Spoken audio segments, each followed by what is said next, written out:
أنفسنا ومن سيئات أعمالنا من يهده الله فلا مضل له ومن يضلل فلا هادي له وأشهد أن لا إله إلا الله وأشهد أن محمدًا عبده ورسوله صلى الله عليه وعلى آله وصحبه ومن استنى بسنته إلى يوم الدين.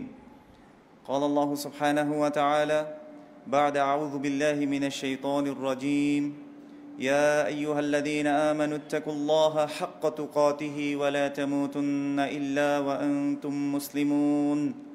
وقال سبحانه وتعالى يا أيها الناس اتقوا ربكم الذي خلقكم من نفس واحدة وخلق منها زوجها وبث منهما رجالا كثيرا ونساء واتقوا الله الذي تساءلون به والأرحام إن الله كان عليكم رقيبا. وقال سبحانه وتعالى يا أيها الذين آمنوا اتقوا الله وقولوا قولا سديدا يصلح لكم أعمالكم ويغفر لكم ذنوبكم ومن يطع الله ورسوله فقد فاز فوزا عظيما. أما بعد فإن خير الحديث كتاب الله وخير الهدي هدي محمد صلى الله عليه وسلم وشر الأمور محدثاتها وكل محدثة بدعة وكل بدعة ضلالة وكل ضلالة في النار. أما بعد الحمد لله الذي هدانا لهذا وما كنا لنهتدي لولا أن هدانا الله. الحمد لله الذي رزقنا وهدانا ولم يتركنا هملا بل أرسل إلينا رسوله الذي أرسله بشيرا ونذيرا وداعيا إلى الله بإذنه سراجا منيرا ونصح الأمة وكشف الغمة وجاهد في سبيله حق جهاده صلى الله عليه وعلى آله وصحبه ومن تبعهم بإحسان إلى يوم الدين. আলহামদুলিল্লাহ, আল্লাহ সুবহানাহু ওয়া তাআলার দরবারে অসংখ্য প্রশংসা যে মহান রব আরেকটি জুমাবার আল্লাহর ঘর মসজিদে একত্রিত করেছেন, জুমার খুতবা শুনতে আসার তৌফিক দিয়েছেন। আমরা অন্তঃস্থল থেকে বলি আলহামদুলিল্লাহ। সেই রবের প্রশংসা যে রব আমাদেরকে সৃষ্টি করেছেন, আল্লাযী খালাকানা ওয়া রাযাকানা, যিনি আমাদেরকে রিজিক দিয়েছেন, ওয়ালাম ইয়াতরুকনা হামালা, তিনি আমাদেরকে ছেড়ে দেননি, বাল আরসালা ইলাইনা রাসূলা, বরং তিনি আমাদের কাছে একজন রসুলকে পাঠিয়েছেন যিনি ছিলেন সৈয়দুল মুরসালিন নবিয়ুনা মুহাম্মদ সাল্লাল্লাহু আলাইহি ওয়াসাল্লাম, যিনি আমাদেরকে তার সত্য পথের দিক নির্দেশনা করেছেন।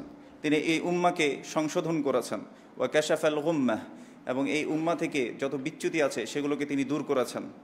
ওয়া জাহাদা ফি সাবিলিহি হাক্কা জিহাদিহি, এবং তিনি আল্লাহ সুবহানাহু ওয়া তাআলার পথে জিহাদ করেছেন যেভাবে যথাযথভাবে জিহাদ করা হয়, এবং তিনি আমাদেরকে দিক নির্দেশনা দিয়ে গেছেন। আমরা আল্লাহ সুবহানাহু ওয়া তাআলার দরবারে অসংখ্য প্রশংসা করছি যে মহান রব আমাদেরকে অসংখ্য বান্দাদের মাঝে বাছাই করে নিয়েছেন। কামা ক্বাল আল্লাহু সুবহানাহু ওয়া তাআলা হুয়া ইজতাবাকুম ওয়া সাম্মাকুমুল মুসলিমিন, যিনি তোমাদেরকে বাছাই করে নিয়েছেন এবং তোমাদেরকে মুসলিম নাম দিয়েছেন। সে রবের প্রশংসা যে মহান রব আমাদেরকে মুসলিম ঘরে জন্মগ্রহণ করার তৌফিক দিয়েছেন, অথবা যদি বা আমরা অমুসলিম ঘরেও হয়ে থাকি, আল্লাহ যে আল্লাহকে চেনার আমাদেরকে তৌফিক দিয়েছেন, আমরা অন্তঃস্থল থেকে বলি আবারও আলহামদুলিল্লাহ। সুম্মা উসিকুম ওয়া নাফসি বিতাকওয়াল্লাহি সুবহানাহু ওয়া তাআলা, অতঃপর আমি আমার নিজেকে সহ আপনাদেরকে আল্লাহ সুবহানাহু ওয়া তাআলার তাকওয়া অবলম্বন করার জন্য ওসিয়ত করছি। ফা ইন্নাত তাকওয়া হিয়া সাবাবুর রিজক ওয়া সাবাবুন নাজাহ, তাকওয়া হচ্ছে বাঁচার বা মুক্তির পথ, তাকওয়া হচ্ছে রিজিকের পথ।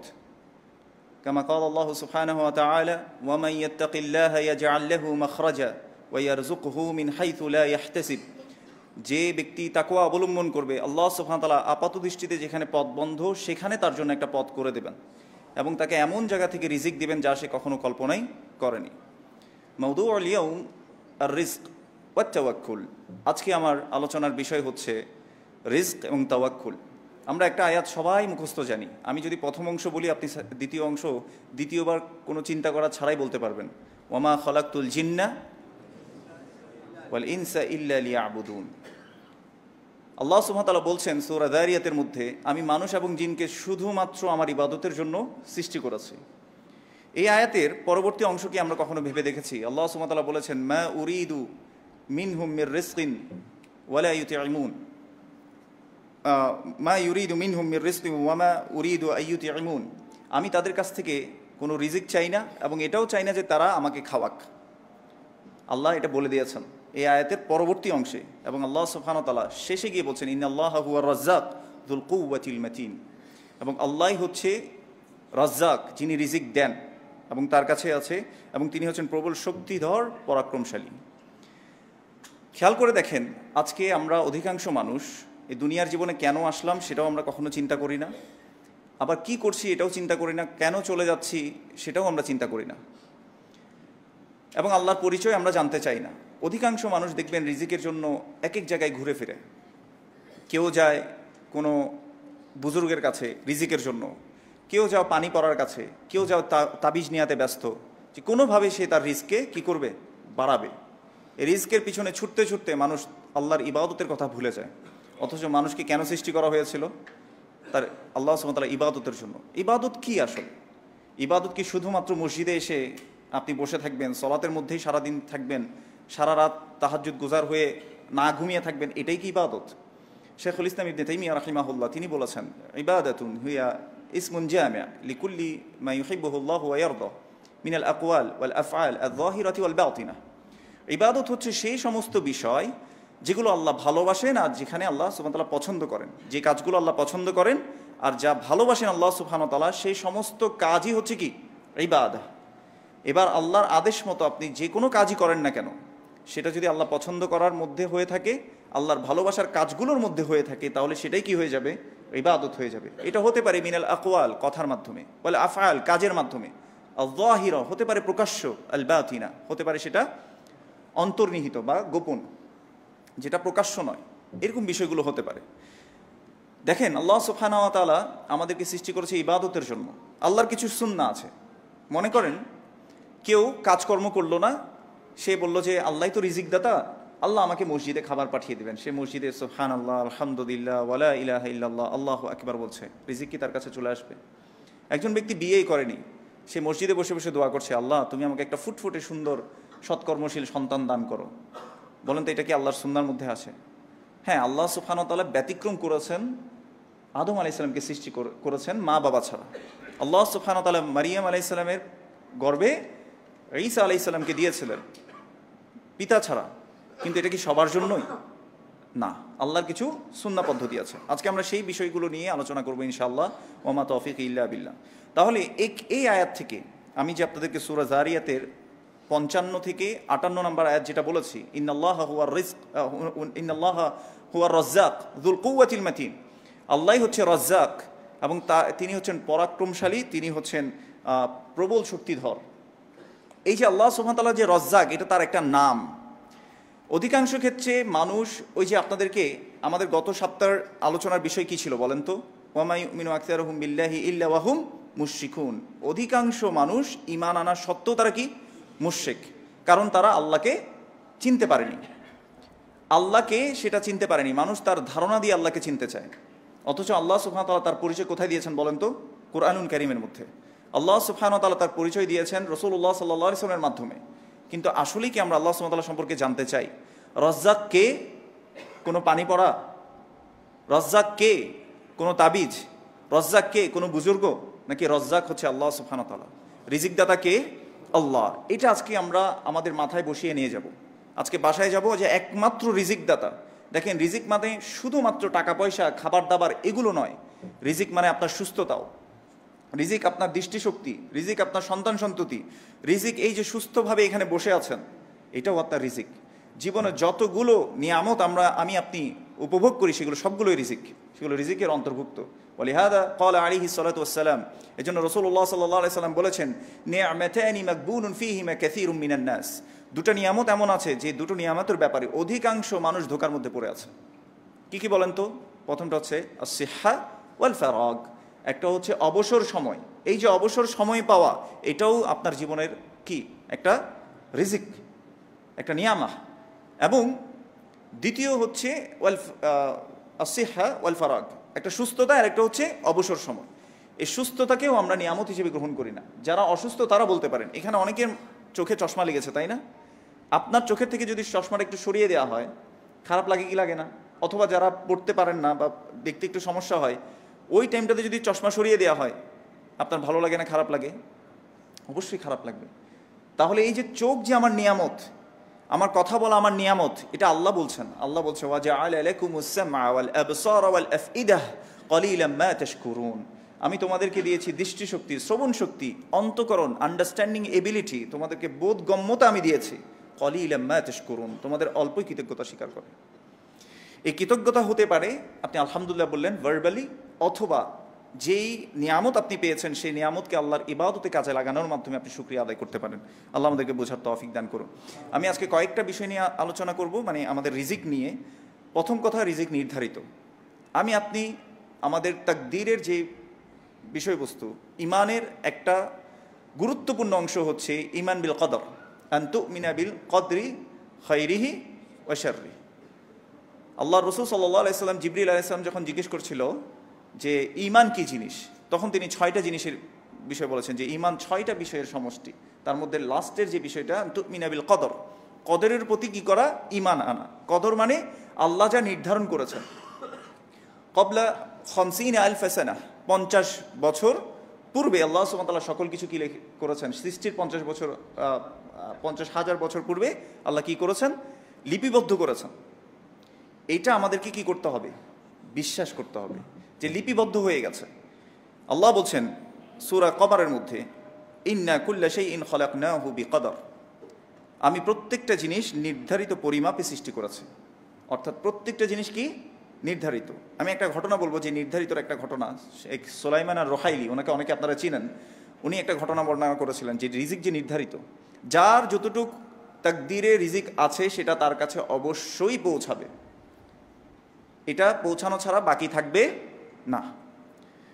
আল্লাহ সুবহানাহু ওয়া তাআলা বলছেন সূরাতুল হুদের মধ্যে 6 নম্বর আয়াতে, ওয়ামা মিন দাব্বাতিন ফিল আরদি ইল্লা আলাল্লাহি রিজকুহা, পৃথিবীতে যত প্রাণী, যত জীব বিচরণ করে তাদের সবার রিজিক আল্লাহ সুবহানাহু ওয়া তাআলা কি করেছেন, নির্ধারিত করে রেখেছেন।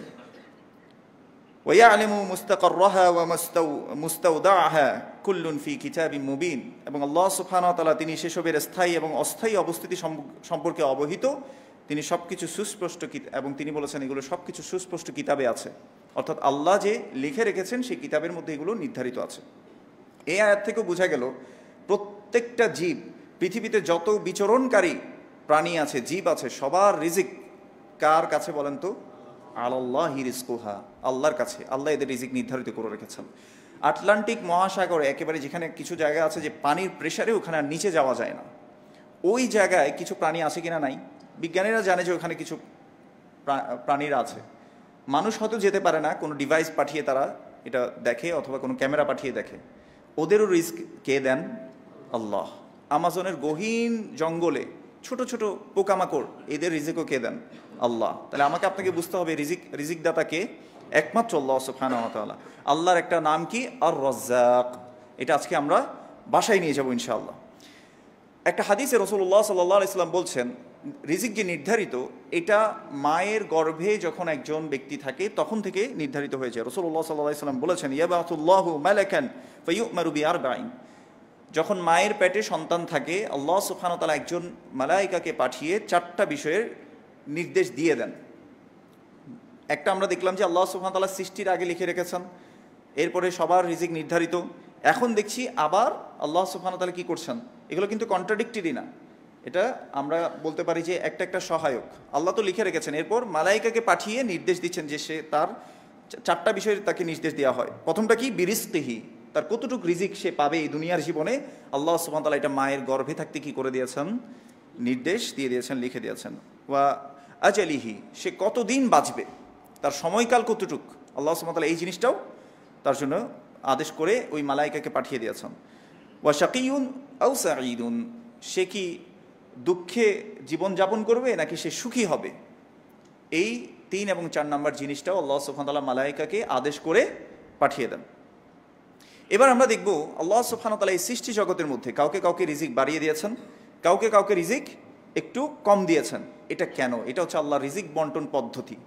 আল্লাহর রিজিক বন্টন করার কি আছে? কিছু পদ্ধতি আছে। আল্লাহ বলছেন সূরাতু যুখরুফের মধ্যে 32 নম্বর আয়াতে, নাহনু কাসামনা বাইনাহুম মাঈশাতাহুম ফিল হায়াতিদ দুনিয়া ওয়া রাফা'না বা'দাহুম ফাওকা বা'দিন দারাজাতিন লিয়াত্তাখিদা বা'দুহুম বা'দান সুখরিয়া, আমরাই দুনিয়ার জীবনে তাদের মধ্যে জীবিকার বন্টন আমি করে দিয়েছি, তাদের একজনকে অন্যজনের উপরে প্রাধান্য দিয়েছি। কেন? লিয়াত্তাখিদা বা'দুহুম বা'দান সুখরিয়া, যেন একে অন্যকে কাজে লাগাতে পারে, একে অন্যকে কি করতে পারে? কাজে লাগাতে পারে। এই কথাটা একটু বোঝার চেষ্টা করেন। মনে করেন আপনার এলাকায় সবাই কোটিপতি, এখন ওই এলাকায় পরিষ্কার করানোর কোনো মানুষ পাবে? কাজের লোক কোনো কিছু খুঁজে পাবে? পাবে না তো, কারণ সবাই কি একই রকম, তাদের সবাই একই রকম রিজিক। তাহলে এরকম হলে কি আসলে পৃথিবী চালানো সম্ভব ছিল বা চলতো? এই জন্য আল্লাহর রিজিক বন্টনের পদ্ধতি হচ্ছে কাউকে কাউকে কারো উপর কি দেন? আল্লাহ সুবহানাহু ওয়া তাআলা প্রাধান্য দেন, রিজিক একটু কি করেন? বাড়িয়ে দেন। তার মানে এই না যে ওকে ভালোবাসেন বলে বাড়িয়ে দিচ্ছেন আর ওকে অপছন্দ করে বলে কমিয়ে দিচ্ছেন, এরকম না। এটা আমরা একটু পরে দেখবো ইনশাআল্লাহ। আরেকটা আয়াতে আল্লাহ সুবহানাহু ওয়া তাআলা বলছে সূরা ইসরা 30 নম্বর আয়াতে, ইন্না রাব্বাকা ইয়াবসুতুর রিজকা লিমান ইয়াশা ওয়া ইয়াকদির। আল্লাহ সুবহানাহু ওয়া তাআলা যার ইচ্ছা তার রিজিককে বাড়িয়ে দেন আর যার ইচ্ছা তার রিজিককে কি করেন? সংকুচিত করে দেন। ইন্নাহু কানা বিইবাদিহি খাবীরাম বাসীরা, নিশ্চয়ই তিনি তার বান্দাদের ব্যাপারে সম্যক অবগত এবং তিনি তাদের উপর দৃষ্টমান। এবার আমরা দেখব যে আল্লাহ সুবহানাহু ওয়া তাআলা ভালোবাসলেই যে আপনাকে যদি সম্পদ দেয়, আপনার এটা ভাবার সুযোগ নাই যে আল্লাহ মনে হয় আমাকে অনেক ভালোবাসেন এই জন্য বেশি বেশি রিজিক দিচ্ছেন, আর আল্লাহ মনে হয় অমুককে খুব অপছন্দ করেন এই জন্য মনে হয় তাকে রিজিককে সংকুচিত করে দিয়েছেন। এটা ভাবার সুযোগ নাই। কিভাবে বুঝলাম? রাসূলুল্লাহ সাল্লাল্লাহু আলাইহি সাল্লাম বলেছেন, ইন্নাল্লাহা ইউতি দুনিয়া মান ইউহিব ওয়া মান লা ইউহিব। আল্লাহ দুনিয়া দেন, অর্থাৎ দুনিয়ার যত নিয়ামত আছে এগুলো সব ঢেলে দেন, যাকে ভালোবাসেন তাকেও, যাকে ভালোবাসেন না তাকেও দেন। এই হাদিসের শেষ অংশে রাসূল সাল্লাল্লাহু আলাইহি ওয়াসাল্লাম বলেছেন, ওয়ালা ইউতিল ঈমানা ইল্লা মান আহাব। কিন্তু আল্লাহ সুবহানাহু ওয়া তাআলা যাকে ভালোবাসেন তাকে ছাড়া আর কাউকে ঈমান দেন না। তাহলে আমার আপনার ঈমান আছে মানে আমার কাছে পৃথিবীর সবচেয়ে দামি সম্পদটা, সবচেয়ে দামি রিজিকটা আমার কাছে আল্লাহ দিয়ে দিয়েছেন। এই জন্য এই যে সম্পদগত মানে অর্থগত এই যে রিজিক, এটা যদি আপনার নাও থাকে, আমার আপনার কাছে সবচেয়ে দামি রিজিক সেটা কি বলেন তো? ঈমান আমার আপনার কাছে আছে। এজন্য এটা কখনো ভাবার সুযোগ নাই যে আল্লাহ ভালোবাসলেই মনে হয় কি হয়? রিজিক দেন, আর আল্লাহ অপছন্দ করলে রিজিককে কি করে দেন? সংকুচিত করে দেন। বরং আল্লাহ সুবহানাহু ওয়া তাআলা কুরআনুল কারীমের মধ্যে বলেছেন, ওয়া নাবলুকুম বিশ-শাররি ওয়াল খায়রি ফিতনাহ। আমি তোমাদেরকে খারাপ এবং ভালো, আল্লাহ এখানে আগে খারাপটা বলেছেন, আমি তোমাদেরকে খারাপ এবং ভালো উভয় দ্বারা কি করব? পরীক্ষা করব। এটা পরীক্ষা। এবং আল্লাহ সুবহানাহু ওয়া তাআলা সূরা বাকারার ওই আয়াত আপনারা সবাই জানেন, ওয়ালা নাবলুওয়ান্নাকুম বিশাইইম মিনাল খাউফি ওয়াল জু'i ওয়া নাকসিম মিনাল আমওয়াল ওয়াল আনফুসি ওয়াস সামারাত ওয়া বাশশিরিস সাবিরিন। আল্লাহ বলছেন অবশ্যই অবশ্যই আমি তোমাদেরকে পরীক্ষা করব যে কোনো কিছু দিয়ে, বিশাইইন মিনাল খাউফ ভয় দিয়ে, ওয়াল জু' খিদা দিয়ে, ওয়া নাকসিম মিনাল আমওয়াল ধন সম্পদ কমিয়ে দিয়ে। তাহলে এগুলো কিসের অংশ? পরীক্ষার অংশ। এই পরীক্ষায় কোনোভাবে ফেল করা যাবে না। মনে রাখতে হবে রিজিক আমার কাছে যতটুকু আল্লাহ নির্ধারণ করছে অতটুকুই আসবে। এটার জন্য আমরা অস্থির এবং অবিচল হয়ে যাব না, আমরা হতবিহ্বল হয়ে পড়ে থাকবো না, আমরা আল্লাহর প্রতি সন্তুষ্ট হয়ে যাব। এরপরে দেখেন রাসূলুল্লাহ সাল্লাল্লাহু আলাইহি ওয়াসাল্লামের এই হাদিসটা যদি আপনি বুঝেন, এই দুনিয়ার জীবনের বিগ পিকচার আপনাদের সামনে চলে আসবে। রাসূলুল্লাহ সাল্লাল্লাহু আলাইহি ওয়াসাল্লাম বলেছেন, উহাদ্দিসুকুম হাদিসান ফাহফাযুহু। আমি তোমাদেরকে একটা হাদিস বলছি, তোমরা এটাকে সংরক্ষণ করে রাখো, হেফাজত করো, তোমরা এটা মুখস্থ করে নাও। ক্বালা ইন্নামা দুনিয়া লিআরবাতি নাফারিন। দুনিয়া হচ্ছে 4 প্রকার ব্যক্তির জন্য। দুনিয়া কার জন্য? 4 প্রকার ব্যক্তির জন্য। আবদিন রাযাকাহুল্লাহু মালান ওয়া ইলমান। ওই ব্যক্তি যাকে আল্লাহ সুবহানাহু ওয়া তাআলা রিজিকও দিয়েছেন, সম্পদও দিয়েছেন রিজিক হিসেবে, এবং ইলমও দিয়েছেন, জ্ঞানও তাকে দিয়েছেন। ফাহুয়া ইয়াত্তাকি ফীহি রাব্বাহু ওয়া ইয়াসিলু ফীহি রাহিমাহু। সে এই সম্পদের ব্যাপারে আল্লাহকে সে ভয় করে, তাকওয়া অবলম্বন করে চলে। ওয়া ইয়াসিলু ফীহি রাহিমাহু, এবং সে তার আত্মীয়তার সম্পর্ককে কি করে? বজায় রাখে। ওয়া ইয়ালামু লিল্লাহি ফীহি হাক্কা, এবং সে জানে এই যে সম্পদ, এই জ্ঞান আল্লাহ আমাকে দিয়েছেন রিজিক হিসেবে, এটাতে আল্লাহর কিছু হক আছে, সে এটা জানে এবং সে এটা মেনে নেয়। ফাহাদা বিআফদালিল মানাজিল। রাসূল সাল্লাল্লাহু আলাইহি ওয়াসাল্লাম বলেছেন, ফাহাদা বিআফদালিল মানাজিল, সে সবচেয়ে উত্তম পর্যায়ের মানুষ। প্রথমে বলেছেন দুনিয়া কয় প্রকার মানুষের জন্য? 4 প্রকার। প্রথম প্রকার বললো যাকে আল্লাহ সুবহানাহু ওয়া তাআলা সম্পদও দিয়েছেন এবং জ্ঞানও দিয়েছেন। সে এই জ্ঞানের জ্ঞান এবং সম্পদ পেয়ে সে জানে কি করতে হবে? আল্লাহকে ভয় করতে হবে, আল্লাহ তাকেও অবলম্বন করতে হবে এই সম্পদ এবং জ্ঞানের ক্ষেত্রে, এবং সে তার আত্মীয়তার সম্পর্ককে বজায় রাখে, এবং সে জানে যে আল্লাহরও কিছু কি আছে, হক আছে। দ্বিতীয় প্রকার ব্যক্তি, ওয়াবদিন রাযাকাহুল্লাহু ইলমান ওয়া লাম ইয়ারযুকহু মালান। দ্বিতীয় প্রকার ব্যক্তি হচ্ছে ওই ব্যক্তি যাকে আল্লাহ সুবহানাহু ওয়া তাআলা জ্ঞান দিয়েছেন কিন্তু তাকে সম্পদ দেননি। ফাহুয়া সাদিকুন নিয়তি ইয়াকুল, সে সত্যিকার নিয়ত নিয়ে বলতে থাকে, লাউ আন্না লি মালান লা আমিলতু বিআমালি ফুলান, আমাকে যদি আল্লাহ সম্পদ দিত তাহলে অমুক ব্যক্তির মতো আমি আমল করতাম, অমুক ব্যক্তির মতো আমি আত্মীয় স্বজনদেরকে দান করতাম, অমুক ব্যক্তির মতো আমি আল্লাহর রাস্তায় দান করতাম, অমুক ব্যক্তির জন্য আমি আল্লাহর সন্তুষ্টির জন্য দান করতাম। এভাবে সে বলতে থাকে। রাসূলুল্লাহ সাল্লাল্লাহু আলাইহি ওয়াসাল্লাম বলেছেন, ফাহুয়া বিনিয়াতিহি ফাআজরুহুমা সাওয়া, তার নিয়তের কারণে তার সওয়াব, ওই যে ব্যক্তি দান করে যে সওয়াব পেয়েছে, যে ব্যক্তি আল্লাহকে ভয় করে যে সওয়াব পেয়েছে, এই শুধু নিয়তের কারণে সমপরিমাণ সওয়াব পাবে। তার মানে একজন কোটিপতি ব্যক্তি মনে করেন যে আপনাদের এলাকায় 3 কোটি টাকা দিয়ে একটা মসজিদ বানিয়ে দিয়েছে। এখন একজন ব্যক্তি মসজিদ বানানোর হাদিসটা সে জানলো, মান বানা লিল্লাহি মসজিদান বানাল্লাহু লাহু বাইতান ফিল জান্নাহ, যে ব্যক্তি আল্লাহর জন্য একটা মসজিদ বানাবে, আল্লাহ তার জন্য জান্নাতে একটা কি বানাবেন, ঘর বানাবেন, তাই না? এই হাদিসটা সে জানে, জ্ঞান তাকে আল্লাহ দিয়েছেন।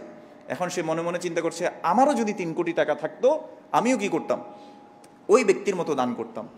রাসূলুল্লাহ সাল্লাল্লাহু আলাইহি ওয়াসাল্লাম এই হাদিস থেকে জানা যায় ওই ব্যক্তি শুধু নিয়তের কারণে, সত্যিকার নিয়তের কারণে সে সমপরিমাণ 3 কোটি দান না করেও সে সমপরিমাণ সওয়াব পাবে। আল্লাহ আমাদেরকে তৌফিক দান করুন, আমিন। 3 নম্বর ব্যক্তি, রাসূল সাল্লাল্লাহু আলাইহি ওয়াসাল্লাম বলেছেন, ওয়া আবদিন রাযাকাহুল্লাহু মালান ওয়া লাম ইয়ারযুকহু ইলমান, ওই ব্যক্তি যাকে আল্লাহ সুবহানাহু ওয়া তাআলা সম্পদ দিয়েছেন কিন্তু তাকে জ্ঞান দেননি। লা ইয়াত্তাকি ফীহি রাব্বাহু ওয়া লা ইয়াসিলু ফীহি রাহিমাহু, সে আল্লাহকে ভয়ও করে না তার সম্পদের ব্যাপারে, এবং সে তার আত্মীয়তার সম্পর্কও বজায় রাখে না। ওয়ালা ইয়ালামু লিল্লাহি ফীহি হাক্কা, এবং সে জানেও না যে আল্লাহর এখানে কি আছে, এই সম্পদে আল্লাহর কিছু কি আছে, হক আছে, সেটা সে জানেও না। ফাহাদা, এবং একটা লাইন মিস করেছি, ফাহুয়া ইয়াখবিতু ফি মালিহি বিগাইরি ইলম, সে ইলম ছাড়া যেমনি ইচ্ছা তেমনি সম্পদকে কি করতে থাকে, উড়াইতে থাকে। মদের বারে যায়, যেমনি ইচ্ছে এমনি করে, গান বাজনার আয়োজনে সে টাকা দান করে, মানে সে কোনো কিছুই চিন্তা করে না, এভাবে সে টাকা খরচ করতে থাকে। রাসূলুল্লাহ সাল্লাল্লাহু আলাইহি ওয়াসাল্লাম বলেছেন, ফাহাদা বি আখবাথিল মানাজিল, সে হচ্ছে সর্বনিকৃষ্ট পর্যায়ের একজন লোক। এই 3 নম্বর ব্যক্তি। 4 নম্বর ব্যক্তি, ওয়া আবদিন লাম ইয়ারযুকহু আল্লাহু মালান ওয়ালা ইলমা, 4 নম্বর ব্যক্তি হচ্ছে যাকে আল্লাহ সুবহানাহু ওয়া তাআলা সম্পদও দেননি, ইলমও দেননি। সে কি করে, ফাহুয়া ইয়াকুল লাউ আন্না লি মালান লা আমিলতু ফীহি বিআমালি ফুলান, আমার যদি টাকা থাকতো তাহলে আমিও গান বাজনার এভাবে আয়োজন করতাম, বা হারাম তার মতো আমল করতাম, ওই যে খারাপ ব্যক্তির মতো সে আমল করতে এরকম চিন্তা করে আর কি। আমি একটা গান বাজনার উদাহরণ দিয়েছি, হাদিসে এভাবে আসেনি। আচ্ছা, আমিও অমুকের মতো আমল করতাম। রাসূলুল্লাহ সাল্লাল্লাহু আলাইহি ওয়াসাল্লাম বলেছে, ফাহুয়া বিনিয়াতিহি ফাউইজরুহুমা সাওয়া, সে তার নিয়তের কারণে, এই অপরাধের মানে নিয়ত থাকার কারণে তাদের অপরাধ সমপরিমাণ বলে গণ্য হবে। আল্লাহ আমাদেরকে বোঝার তৌফিক দান করুন। তাহলে এই দুনিয়া কয় প্রকার ব্যক্তির মানুষের জন্য, মানে কয় প্রকার মানুষের জন্য? 4 প্রকার। প্রথম জন যাকে আল্লাহ সুবহানাহু ওয়া তাআলা ইলমও দিয়েছেন, সম্পদও দিয়েছেন, এবং সে এটার ব্যাপারে আল্লাহকে ভয় করে, সে আত্মীয়তার সম্পর্ক বজায় রাখে, এবং সে আল্লাহর যে হক রয়েছে সেটাও সে জানে। 2 নম্বর ব্যক্তি যাকে আল্লাহ সুবহানাহু ওয়া তাআলা শুধুমাত্র জ্ঞান দিয়েছেন কিন্তু সম্পদ দেননি, সে মনে মনে চিন্তা করে আমার সম্পদ থাকলে সম্পদশালী জ্ঞানওয়ালা ব্যক্তির মতো আমিও কি করতাম, আমল করতাম। তাদের উভয়ই সওয়াবের দিক থেকে সমান। 3 নম্বর ব্যক্তি যাকে আল্লাহ সুবহানাহু ওয়া তাআলা সম্পদ দিয়েছেন কিন্তু কোনো জ্ঞান দেননি, সে যেভাবে ইচ্ছে সেভাবে সেগুলো খরচ করে, সে তার আত্মীয়তার সম্পর্ক বজায় রাখে না, সে আল্লাহর তাকওয়া সে অবলম্বন করে না, সে হচ্ছে সবচেয়ে নিকৃষ্ট পর্যায়ের ব্যক্তি। 4 নম্বর ব্যক্তি যাকে আল্লাহ সুবহানাহু ওয়া তাআলা সম্পদও দেননি, জ্ঞানও দেননি, সে চিন্তা করে আমার যদি সম্পদ থাকতো তাহলে আমি অমুক খারাপ ব্যক্তির মতো করে কি করতাম, সম্পদকে ব্যয় করতাম, এবং সে তার নিয়তের কারণে এই খারাপ ব্যক্তির মতো সমপর্যায়ের বলে গণ্য হবে। আল্লাহ আমাদেরকে বোঝার তৌফিক দান করুন। এই হাদিসটি ইবনে মাজাহ 4228 নম্বর হাদিসে তিনি বর্ণনা করেছেন। এই উপরে হাদিস থেকে আমরা জানতে পারি আল্লাহ সুবহানাহু ওয়া তাআলা শুধুমাত্র যে ভালোবাসলেই কাউকে রিজিক দেন এমন না, এবং কাউকে অপছন্দ করলেই যে রিজিক কমিয়ে দেন এমন না, বরং আল্লাহ সুবহানাহু ওয়া তাআলা সূরাতুল ফাজরের মধ্যে বলছেন, ফাআম্মাল ইনসানু ইযা মাবতালাহু রাব্বুহু ফাআকরামাহু ওয়া না'আমাহু ফায়াকুলু রাব্বি আকরামান। যখন মানুষকে পরীক্ষা করার জন্য আল্লাহ সুবহানাহু ওয়া তাআলা তার রিজিককে বাড়িয়ে দেন, নিয়ামতকে বাড়িয়ে দেন, সে বলে যে আমার রব আমাকে কি করেছে? সম্মানিত করেছে। ওয়া আম্মা ইযা মাবতালাহু ফাকাদারা আলাইহি রিজকাহু। আর আল্লাহ সুবহানাহু ওয়া তাআলা পরীক্ষা করার জন্য তার রিজিককে যদি কমিয়ে দেন, সে বলে রব্বি আহানান, আমার রব আমাকে কি করেছে? অপমান অপদস্থ করেছে। আসলে কি আল্লাহ অপমান অপদস্থ করেছে? না। এই জন্য মনে রাখতে হবে, সম্পদ দিয়ে আমরা কখনো মনে করবো না যে এই মনে হয় আল্লাহ সবচেয়ে ভালো বান্দা। এটা দিয়ে বোঝার কোনো সুযোগ নাই। বরং তাকওয়াবান হচ্ছে আল্লাহর কাছে সবচেয়ে দামি ব্যক্তি। ইন্না আকরামাকুম ইনদাল্লাহি আতকাকুম। আল্লাহ সুবহানাহু ওয়া তাআলা সূরাতুল হুজুরাতের মধ্যে বলছেন, তোমাদের মধ্যে সবচেয়ে সম্মানিত আল্লাহর কাছে ওই ব্যক্তি যার তাকওয়া সবচেয়ে বেশি। এই যে এতক্ষণ বললাম রিজিক নির্ধারিত, আল্লাহ সবকিছু লিখে রেখেছেন, আল্লাহ তাকদিরে যা লিখেছেন তাই হবে, এর বাইরে গিয়ে হবে না। তার মানে এখন বলবো কি মসজিদে এসে আসেন বসে যাই সবাই, আর উপায় উপকরণ কি আর গ্রহণ করব না? এমনটাই না। আল্লাহ সুবহানাহু ওয়া তাআলা সূরাতুল জুমআর মধ্যে বলছেন, ফাইদা কুদিয়াতিস সালাতু ফান্তাশিরু ফিল আরদ ওয়াবতাগু মিন ফাদলিল্লাহ ওয়াযকুরুল্লাহা কাসীরান লাআল্লাকুম তুফলিহুন। যখনই তোমাদের সালাত শেষ হয়ে যাবে, ফান্তাশিরু ফিল আরদ, তোমরা দুনিয়ার জমিনে কি করো? ছড়িয়ে পড়ো। কি করো? ওয়াবতাগু মিন ফাদলিল্লাহ, আল্লাহর যে অনুগ্রহ আছে সেগুলো তোমরা তালাশ করে বেড়াও। তার মানে আল্লাহ যে সিস্টেম রেখেছেন, সুন্নাহ রেখেছেন যে কাজের মাধ্যমে আল্লাহ সুবহানাহু ওয়া তাআলা রিজিক আসবে, তুমি তোমার পরিবারের দেখাশোনা করবে, এটাও কি ইবাদতের অংশ নয়? এই যে ইয়াসিলু রাহিমাহু, এখানে যে শব্দটা আসছে, যে সে তার আত্মীয়তার সম্পর্ককে কি রাখে? বজায় রাখে। তার মানে আত্মীয়তার সম্পর্ক বজায় রাখার মধ্যে কি রিজিক দিয়ে তাদেরকে সাহায্য করাও আছে না? তাদের দেখভাল করাও আছে না? আপনার অধীনস্থ যারা আছে তাদেরকে দেখভাল করা আছে না? রাসূলুল্লাহ সাল্লাল্লাহু আলাইহি ওয়াসাল্লাম এই জন্য বলেছেন, কুল্লুকুম রাঈন ওয়া কুল্লুকুম মাসউলুন আন রাইয়াতিহি, প্রত্যেকে দায়িত্বশীল, প্রত্যেককে তার দায়িত্ব সম্পর্কে জিজ্ঞেস করা হবে। একজন পুরুষ সে তার ঘরের জন্য দায়িত্বশীল, তার ঘরের পরিবারের রিজিকের দায়িত্ব একজন পুরুষের, সে তার দায়িত্ব পালন করেছিলেন কিনা এটা আল্লাহ সুবহানাহু ওয়া তাআলা জিজ্ঞেস করবেন। এই জন্য আমাদেরকে কি করতে হবে? আমাদেরকে আল্লাহর অনুগ্রহ তালাশের জন্য বের হয়ে যেতে হবে। রাসূলুল্লাহ সাল্লাল্লাহু আলাইহি সাল্লাম বলেছেন, আল ইয়াদুল উলিয়া খায়রুন মিনাল ইয়াদিস সুফলা, উপরের হাত নিচের হাত থেকে উত্তম। ক্বালা ওয়াল ইয়াদুল উলিয়া ইয়াদুল মু'তি, উপরের হাত হচ্ছে যে হাত দেয় মানুষকে, যে হাত কি করে? মানুষকে দেয়। ওয়া ইয়াদুস সুফলা ইয়াদুস সাইল, আর নিচের হাত হচ্ছে মানুষের থেকে চায়। তো আল্লাহ রাসূল সাল্লাল্লাহু আলাইহি সাল্লাম বলেছে উপরের হাত উত্তম। কি হাতের থেকে? নিচের হাতের থেকে। তার মানে দান করার হাত সবচেয়ে উত্তম খুঁজে বেড়ানোর চেয়ে। আল্লাহ সুবহানাহু ওয়া তাআলা আমল করার তৌফিক দান করুন। এটা সহিহ বুখারীর 1429 নম্বর হাদিস। আমরা একটা জিনিস দেখি যে এই যে আমরা রিজিকের জন্য যাব, এটাতে যেতে হলেও, উপায় উপকরণ গ্রহণ করতে হলেও আমাদেরকে একটা কথা মনে রাখতে হবে যে আল্লাহর উপর তাওয়াক্কুল করতে হবে, আল্লাহর উপর ভরসা রাখতে হবে, আল্লাহর কাছে সকল জিনিস ন্যস্ত করে দিতে হবে। কারণ আমি জানি না আমার রিজিকে কি আছে, কে জানেন? আল্লাহ সুবহানাহু ওয়া তাআলা। খেয়াল করে দেখেন, আমরা যদি সত্যিকার অর্থে তাওয়াক্কুল করতাম, আমাদেরকে এমনভাবে রিজিক দেওয়া হতো যেভাবে পাখিকে রিজিক দেওয়া হয়।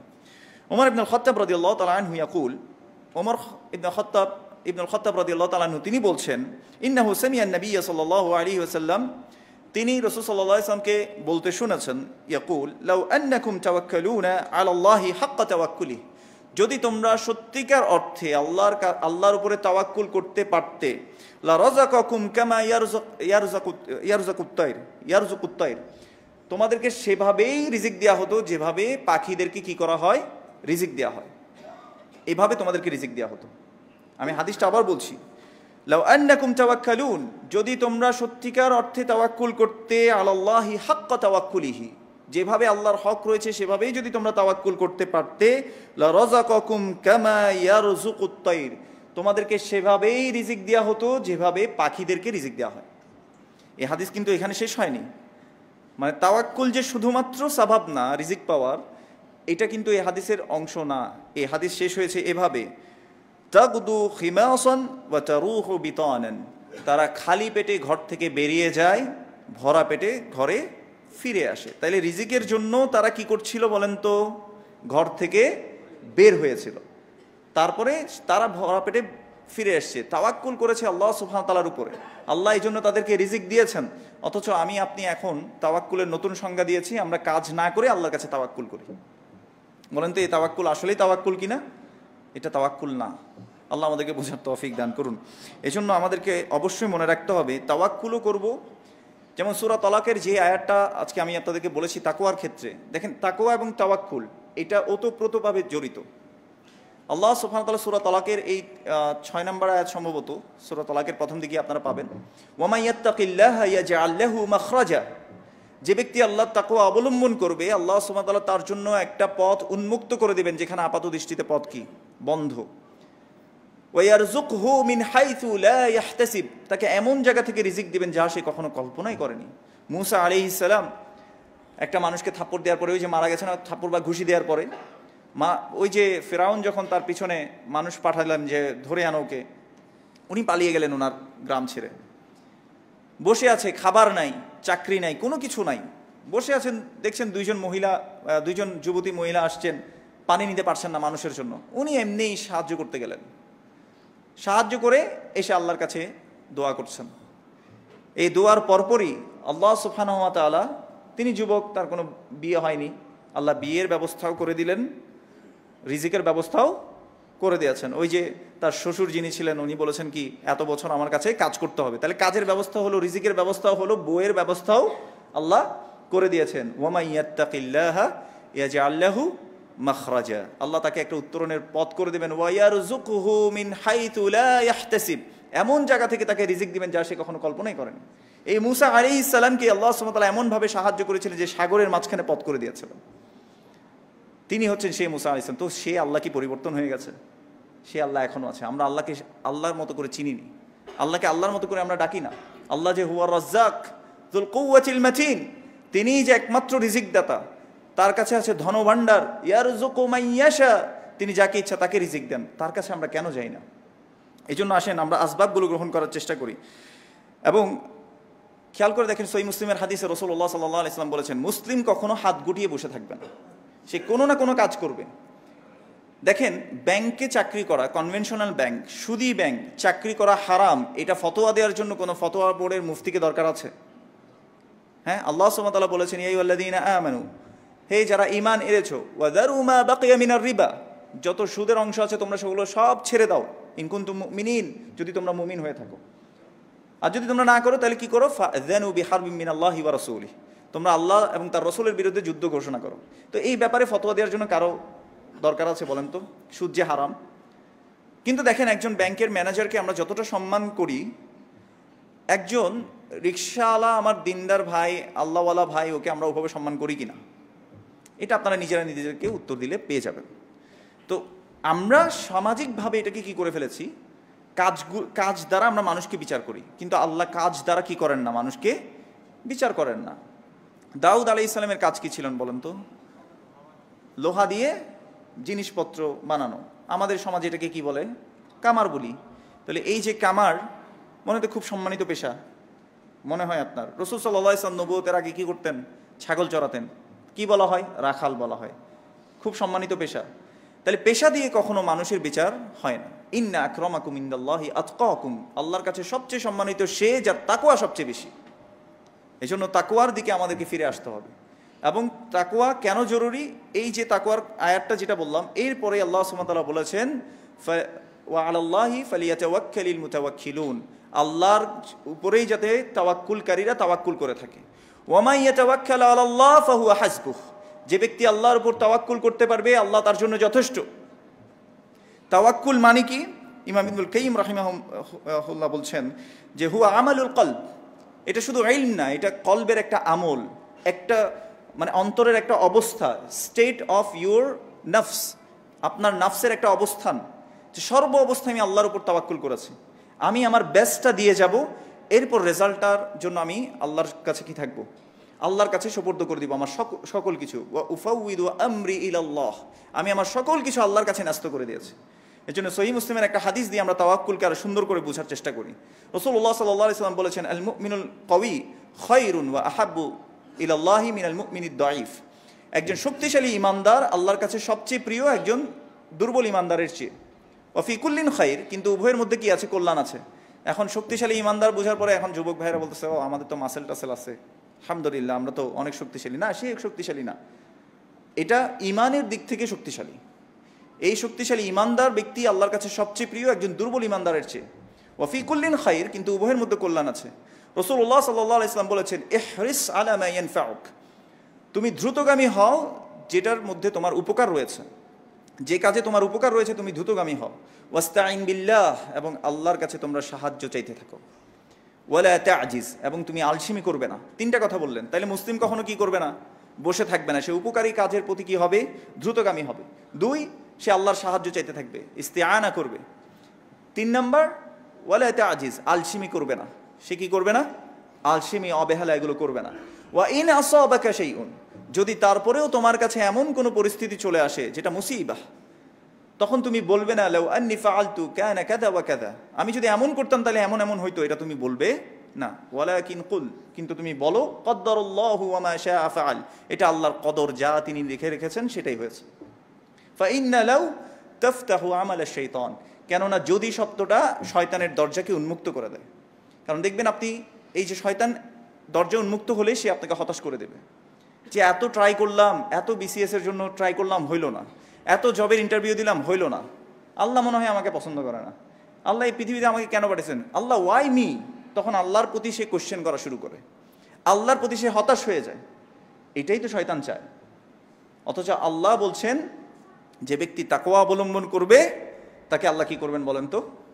তার জন্য একটা উত্তরণের পথ করে দেবেন। হতে পারে আপনি যেভাবে চাচ্ছেন সেভাবেই হবে না, কিন্তু আমাদেরকে চেষ্টা আমাদেরটা করে যেতে হবে।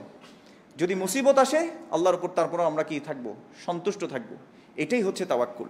এভাবে আমরা তাওয়াক্কুল করার চেষ্টা করবো ইনশাআল্লাহ। যেহেতু সময় কম, অনেকগুলো পয়েন্ট ছিল, এগুলো আমরা শেষ করতে পারছি না। যেটা আমরা এখানে বলতে চাই সেটা হচ্ছে, আরবের মুশরিকরাও আল্লাহকে রিজিক দাতা হিসেবে বিশ্বাস করত। আপনারা সূরা ইউনূসের 31 নম্বর আয়াত দেখে নেবেন, কুল মান ইয়ারযুকুকুম মিনাস সামাই, তোমাদেরকে আকাশ থেকে কে রিজিক দেন, ওয়াল আরদ, জমিনে কে রিজিক দেন, তারা এক বাক্যে কি বলতো? আল্লাহ দেয়। কিন্তু তারপরেও আজকের সমাজে ওমা ইউমিনু আকতারুহুম বিল্লাহি ইল্লা ওয়া হুম মুশরিকুন, অধিকাংশ মানুষ ঈমান আনা সত্ত্বেও কিভাবে মুশরিক হচ্ছে? কারণ তারা মনে করছে অমুক জায়গায় গেলে মনে হয় রিজিক আমার বাড়বে, অমুক জায়গায় গেলে মনে হয় আমার বরকত বাড়বে। কিন্তু আমার বরকত আসবে কিভাবে? আল্লাহ সুবহানাহু ওয়া তাআলা আমাদেরকে একটা প্রেসক্রিপশন দিয়েছেন, ওয়ালাউ আন্না আহলাল কুরা আমানু ওয়াত্তাকাউ লাফাতাহনা আলাইহিম বারাকাতিম মিনাস সামাই ওয়াল আরদ। আল্লাহ সুবহানাহু ওয়া তাআলা বলেছেন, জনপদের অধিবাসীরা শুধু 2টা কাজ করলে, কয়টা কাজ? শুধু 2টা কাজ করতে পারলে আকাশ এবং জমিনের যত বরকতের দরজা আছে আল্লাহ সুবহানাহু ওয়া তাআলা সকল কিছুকে খুলে দিবেন। কি কাজ করতে হবে? ওয়ালাউ আন্না আহলাল কুরা আমানু, যদি তারা ঈমানদার হয়, সত্যিকার অর্থে ঈমান রাখে যে আল্লাহই রিজিক দাতা, আল্লাহ ছাড়া আর কেউ রিজিক দিতে পারে না। এই যে সন্তান কে দেন? আল্লাহ দেন। সন্তানের জন্য অমুক জায়গায় আমার যেতে হবে না, আমার অমুক বুজুর্গের কাছে যেতে হবে না, অমুক পানি পড়ার কাছে যেতে হবে না, অমুক তাবিজ আমাকে দিতে হবে না। কে দিবেন? শুধুমাত্র আল্লাহ। এই ঈমান যে সত্যিকারভাবে আনতে পারবে, ওয়াত্তাকাউ, এবং তাকওয়া যে অবলম্বন করতে পারবে সর্ব অবস্থায়, আল্লাহ সুবহানাহু ওয়া তাআলা তাকওয়া, আল্লাহ আমাকে দেখছেন, আল্লাহ আমাকে শুনছেন, আল্লাহর উপর ভরসা করা, তাওয়াক্কুল করা, এগুলো সব সময় যে আল্লাহর তাকওয়া অবলম্বন করে চলতে পারবে, তাদের জন্য আল্লাহ সুবহানাহু ওয়া তাআলা আকাশ এবং জমিনের বরকতের দরজাকে খুলে দেবেন। আল্লাহ আমাদেরকে বোঝার তৌফিক দান করুন। এজন্য সত্যিকার অর্থে আমরা উপায় উপকরণ অবশ্যই গ্রহণ করব, যেসব কাজের মাধ্যমে তাকওয়া রিজিক বাড়ে সেই কাজগুলো আমরা প্রথমটা বলে ফেলেছি। তাকওয়ার মাধ্যমে কি হয়? রিজিক বৃদ্ধি পায়। 2 নাম্বার, ইস্তিগফারের মাধ্যমে আল্লাহ সুবহানাহু ওয়া তাআলা রিজিককে বাড়িয়ে দেন। কিভাবে আমরা বুঝলাম? নূহ আলাইহিস সালাম তিনি তার জাতিকে বলেছেন, ফাকুলতু আস্তাগফিরু রাব্বাকুম ইন্নাহু কানা গাফফারা ইউরসিলিস সামাআ আলাইকুম মিদরারা ওয়া ইউমদিদুকুম বিআমওয়ালিন ওয়া বানিন ওয়া ইয়াজআল লাকুম জান্নাতিন ওয়া ইয়াজআল লাকুম আনহারা। তিনি বলেছেন, তোমরা তোমাদের রবের কাছে ইস্তিগফার করো, নিশ্চয়ই তিনি আকাশ থেকে তোমাদেরকে ভারী বর্ষণ করবেন, তোমাদের সন্ততি দান করবেন, তোমাদের রিজিককে তিনি বৃদ্ধি করে দেবেন। এটা তিনি বলেছিলেন। এজন্য ইস্তিগফারের মাধ্যমে কি হয়? রিজিক বৃদ্ধি হয়। 3 নাম্বার, আল্লাহর কাছে চাওয়া। আল্লাহর কাছে কি করা? চাওয়া। যেভাবে রাসূলুল্লাহ সাল্লাল্লাহু আলাইহি ওয়াসাল্লাম বলতেন, সকাল সন্ধ্যায় দোয়া করতেন, আল্লাহুম্মা ইন্নী আসআলুকা ইলমান নাফিআ ওয়া রিজকান তাইয়্যিবা ওয়া আমালান মুতাকাব্বালা। এজন্য দোয়ার মাধ্যমে রিজিক বাড়ে। 4 নাম্বার, যথাসাধ্য আসবাবগুলোকে গ্রহণ করা, উপকরণ, মানে যেটার মাধ্যমে, যেমন ধরেন আপনি চিন্তা করছেন যে আপনি ব্যবসা করলে ব্যবসার মাধ্যমে আপনাকে আল্লাহ বরকত দিবেন, আপনি আল্লাহর উপর তাওয়াক্কুল করে ব্যবসায় নেমে গেলেন, ইহরিস আলা মা ইয়ানফাউক, যেটা আপনার উপকারী, আপনি নেমে গেলেন, ওয়াস্তাইন বিল্লাহ, আল্লাহ সাহায্য জানেন, আল্লাহ আমাকে এটা বরকত দান করো, আলসেমি করলেন না, নিশ্চয়ই আল্লাহ আপনাকে এটাতে কি করবেন? রিজিক বাড়িয়ে দেবেন। 5 নাম্বার, আত্মীয়তা সম্পর্ককে কি করা? বজায় রাখা। রাসূলুল্লাহ সাল্লাল্লাহু আলাইহি ওয়াসাল্লাম বলেছেন, মান সাররাহু আইয়াবসুতা লাহু ফি রিজকিহি ওয়া ইয়ানসাআলাহু ফি আসারিহি ফালিয়াসিল রাহিমাহ, যে ব্যক্তি পছন্দ করে দুনিয়াতে তার রিজিক বৃদ্ধি করে দেয়া হোক এবং তার হায়াতকে বৃদ্ধি করা হোক, সে জানে তার আত্মীয়তার সম্পর্কে কী করে বজায় রাখে। এই জন্য ভাই ভাই ঝগড়া, ভাই বোনে ঝগড়া, এগুলোকে কি করতে হবে? ছেড়ে দিতে হবে। ইগোর কারণে এই ঝগড়াগুলো হয়, এই ঝগড়াগুলোকে ছেড়ে দিতে হবে যদি আপনি দুনিয়ার জীবনে রিজিক আপনি চান। 6 নাম্বার, কেউ যদি তার রিজিককে বৃদ্ধি করতে চায়, সে যাতে তার নিয়ামতের শুকরিয়া আদায় করে। রাসূলুল্লাহ আল্লাহ সুবহানাহু ওয়া তাআলা আমাদেরকে বলেছেন, ওয়া ইত্তাআযানা রাব্বুকুম লা ইন শাকারতুম লা আযীদান্নাকুম, যদি তোমরা আল্লাহর শুকরিয়াকারী বান্দা হও, আল্লাহ তোমাদের নিয়ামতকে কি করবেন? বাড়িয়ে দেবেন। এই জন্য প্রত্যেকটা নিয়ামতের ব্যাপারে আল্লাহর ব্যাপার কি করতে হবে? আল্লাহর কাছে শুকরিয়া আদায় করতে হবে। আল্লাহ সুবহানাহু ওয়া তাআলা যা বললাম আমাকে আগে আমল করার তৌফিক দান করুন। আরেকটা পয়েন্ট আছে, সেটা হচ্ছে ইবাদতের জন্য সময় বের করা। একটা তো ইবাদত হচ্ছে সকল কাজই আমাদের ইবাদত, সব কিছু আল্লাহর জন্যই করা, কিন্তু স্পেশালি কিছু সময় বের করা, একটু এক্সট্রা এফোর্ট দেওয়া, এক্সট্রা নফল সালাত পড়া বা সিয়ামগুলো করা, এটা করলেও কি হবে? আমাদের রিজিক বৃদ্ধি পাবে। কিভাবে বুঝলাম? হাদিসে কুদসির মধ্যে আল্লাহ সুবহানাহু ওয়া তাআলা বলছে, ইয়া ইবনা আদম তাফাররাগ লি ইবাদাতি আমলা সাদরাকা গিনান, হে আদম সন্তান, তুমি আমার জন্য ইবাদতের কিছু সময় বের করো, আমি তোমার অন্তরকে প্রাচুর্যতা দিয়ে ভরে দেব। তার মানে তোমার অন্তর কখনো অভাব অনটন অনুভব করবে না।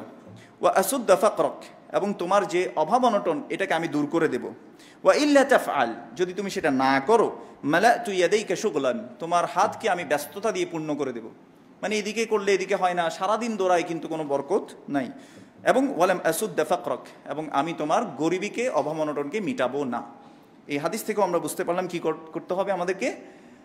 আল্লাহ সুবহানাহু ওয়া তাআলা যেই আমাদেরকে সময় দিয়েছেন, সেই সময়টাকে আল্লাহর ইবাদতের জন্য ব্যয় করা। এবং 7 নাম্বার হচ্ছে আল্লাহ সুবহানাহু ওয়া তাআলার জন্য বেশি বেশি দান করা। দান করলে মালায়েকা আপনার জন্য দোয়া করবে। কি বলবে? বলবে, আল্লাহুম্মা আতি মুনফিকান খালাফা, এই হে আল্লাহ, যারা তোমার রাস্তায় ব্যয় করে তাদেরকে তুমি বাড়িয়ে দাও। মালায়েকা আপনার আমার জন্য কি করবেন? দোয়া করবেন। আর যে ব্যক্তি কৃপণতা করবে তার জন্য মালায়েকা দোয়া করে বলবে, আল্লাহুম্মা আতি মুমসিকান তালাফা, হে আল্লাহ, যে তোমার রাস্তায় দান করা চেয়ে বা তোমার জন্য দান করা চেয়ে সে হাতকে গুটিয়ে রেখেছে, তার সম্পদ তুমি কি করো? কমিয়ে দাও বা তাকে ধ্বংস করে দাও। এভাবে করে আমরা আমাদের আমলগুলো করার চেষ্টা করবো ইনশাআল্লাহ। একমাত্র রিজিকদাতা আল্লাহ সুবহানাহু ওয়া তাআলা, এটা আমরা জানার চেষ্টা করেছি। আল্লাহ রিজিক বন্টনের পদ্ধতি আমরা আলোচনা করেছি, কিভাবে রিজিক বাড়ে সেটা আমরা আলোচনা করেছি। এখানে একটাই জিনিস, সেটা হচ্ছে তাকওয়া। তাকওয়া আমাদের মধ্যে রাখতে হবে যদি আমরা বরকত চাই, এবং ঈমান এবং তাকওয়া। ওয়ালাউ আন্না আহলাল কুরআ আমানু ওয়াত্তাকাউ লাফাতাহনা আলাইহিম বারাকাতিম মিনাস সামাই ওয়াল আরদ, আকাশ এবং জমিনের সকল বরকত আমাদের আপনার জন্য আল্লাহ সুবহানাহু ওয়া তাআলা খুলে দিবেন। এবং ওয়া মান ইয়াতাওয়াক্কাল আলাল্লাহ ফাহুয়া হাসবুহ, এটা বলে আমি শেষ করব আমার খুতবার প্রথম অংশ। যে ব্যক্তি আল্লাহর উপর তাওয়াক্কুল করতে পারে, আল্লাহই তার জন্য যথেষ্ট হয়ে যান। হাদা ওয়া সাল্লাল্লাহু আলা নবিয়িনা মুহাম্মদ ওয়া আলা আলিহি ওয়া সাহবিহি আজমাইন। আস্তাগফিরুল্লাহ সুবহানাহু ওয়া তাআলা ফাস্তাগফিরুহু ইন্নাহু হুয়াত তাওয়াবুর রহিম। আলহামদুলিল্লাহ ওয়াসসালাতু ওয়াসসালামু আলা রাসূলিল্লাহ ওয়া আলা আলিহি ওয়া সাহবিহি ওয়া মান তাবিআহুম বিইহসানিন ইলা ইয়াউমিদ্দিন। ক্বালা আল্লাহু সুবহানাহু ওয়া তাআলা, ইন্নাল্লাহা ওয়া মালাইকাতাহু ইউসাল্লুনা আলান নবী ইয়া আইয়ুহাল্লাযীনা আমানু সাল্লু আলাইহি ওয়া সাল্লিমু তাসলিমা। اللهم صل على محمد وعلى آل محمد كما صليت على إبراهيم وعلى آل إبراهيم إنك حميد مجيد. اللهم بارك على محمد وعلى آل محمد كما باركت على إبراهيم وعلى آل إبراهيم إنك حميد مجيد. اللهم ارض عن كل صحابة رضي الله عنهم أجمعين، خصوصا منهم أبي بكر وعمر وعثمان وعلي رضي الله عنهم أجمعين. اللهم أعز الإسلام والمسلمين، اللهم أعز الإسلام والمسلمين، اللهم أعز الإسلام والمسلمين. اللهم اخذل الكفرة والمبتدعة والمشركين. اللهم انصر من نصر دينك ودين محمد صلى الله عليه وسلم واجعلنا منهم آمين يا رب العالمين. اللهم انصر المسلمين في فلسطين، اللهم انصر المسلمين في فلسطين، اللهم انصر المسلمين في فلسطين. اللهم احفظهم، اللهم احفظهم، اللهم انصر على عدوك وعدوهم. اللهم إنا نجعلك في نحورهم ونعوذ بك من شرورهم. اللهم إنا نسألك الهدى والتقى والعفاف والغنى. اللهم أرنا الحق حقا وارزقنا اتباعه، وأرنا الباطل باطلا وارزقنا اجتنابه. ربنا آتنا في الدنيا حسنة وفي الآخرة حسنة وقنا عذاب النار. ربنا لا تزغ قلوبنا بعد إذ هديتنا وهب لنا من لدنك رحمة إنك أنت الوهاب اللهم آت نفوسنا تقواها وزكها أنت خير من زكاها أنت وليها ومولاها اللهم يا حي يا قيوم برحمتك نستغيث أصلح لنا شأننا كله ولا تكلنا إلى أنفسنا طرفة عين একটা হাদিস আপনাদের কাছে শেষ করব যেটা একেবারে উঠে গেছে এই আমলটা এই জন্য একটু বলা ইস্তেখারার সালাতের যে পদ্ধতি ছিল সুন্নাহ পদ্ধতি যে কোনো কাজ করার ক্ষেত্রে এই যে আমরা বললাম আল্লাহর কাছে সাহায্য চাওয়া আপনি মনে করেন যে একটা ব্যবসা শুরু করছেন একটা ঘর নেবেন যে কোনো ভালো কাজ বা যে কোনো কাজ আপনি শুরু করছেন এটার সুন্নাত পদ্ধতি হচ্ছে কি করা ইস্তেখারা করে আল্লাহর কাছে কল্যাণ চেয়ে আপনি কাজটা শুরু করবেন একটা ব্যবসা শুরু করেন চাকরি শুরু করবেন তার আগে আপনি ইস্তেখারা করতে থাকবেন বিয়ে করতে যাবেন ইস্তেখারা করবেন যে কোনো কাজের পূর্বে আপনি আল্লাহর কাছে খায়রটা চাইবেন কেন সাহাবারা বলছেন কেন রাসূলুল্লাহ সাল্লাল্লাহু আলাইহি সাল্লাম ইউআল্লিমুনা আল ইস্তিখারা ফিল উমুরি কুল্লিহা কামা ইউআল্লিমুনা সূরাতা মিনাল কুরআন যেভাবে কোরআনের সূরা রাসূল সাল্লাল্লাহু আলাইহি ওয়াসাল্লাম শিক্ষা দিতেন সেভাবে প্রত্যেকটা কাজের পূর্বে ইস্তিখারা করা এটা হিসনুল মুসলিম একটা বই আছে দোয়ার বই ওই দোয়ার বইয়ের মধ্যে আপনারা এই দোয়াটা পাবেন দোয়াটা একটু শিখে নেবেন এবং মন থেকে দোয়া করে আল্লাহর কাছে ইস্তেআনা চেয়ে আপনি কি করবেন যেমনিভাবে আব্দুল্লাহ ইবনে আব্বাস রাদিয়াল্লাহু তাআলা আনহুকে রাসূলুল্লাহ সাল্লাল্লাহু আলাইহি ওয়াসাল্লাম বলেছিলেন ইয়া গুলাম ইন্নী উআল্লিমুকা বিকালিমাত আমি তোমাকে কয়েকটা বাক্য শিক্ষা দিব ইহফাদিল্লাহ ইহফাদাক তুমি যদি আল্লাহকে সংরক্ষণ করো আল্লাহ তোমাকে সংরক্ষণ করবেন ইহফাদিল্লাহ তাজিদহু তুজাহাক তুমি আল্লাহর সংরক্ষণ করবে আল্লাহকে তুমি সব সময় তোমার সামনে পাবে ইদা সাআলতা ফাসআলিল্লাহ যখন চাইবে একমাত্র কার কাছে চাইবে আল্লাহর কাছেই চাইবে ওয়া ইদা ইসতাআনতা ফাসতাইন বিল্লাহ যদি তোমার সাহায্য চাইতেই হয় একমাত্র কার কাছেই চাইবে আল্লাহর কাছেই চাইবে আল্লাহ আমাদেরকে আল্লাহর কাছে চাওয়ার মতোই তৌফিক দান করুন আমিন রব্বানা আতিনা ফিদ দুনিয়া হাসানাহ ওয়া ফিল আখিরাতি হাসানাহ ওয়া কিনা আযাবান নার ربنا يا حي يا قيوم برحمتك نستغيث أصلح لنا شأننا كله ولا تكلنا إلى أنفسنا طرفة عين سبحان ربك رب العزة عما يصفون وسلام على المرسلين والحمد لله رب العالمين